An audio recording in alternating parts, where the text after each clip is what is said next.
Last night was legendary for reggae and dancehall music across the globe.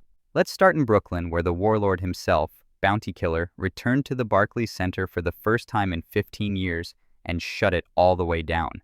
Backed by Mavado, Masicka, and Aidonia, the crowd was pure fire.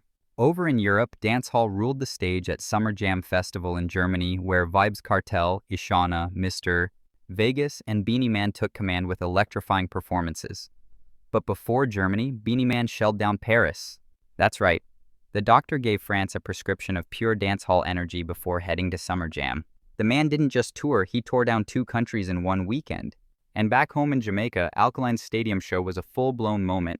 Performing his hit City, the venue lit up in a sea of lighters and energy, proof that yards still run road. From Barclays to Berlin, Kingston to Cologne, and Paris to Portmore, dancehall and reggae ran the world this weekend.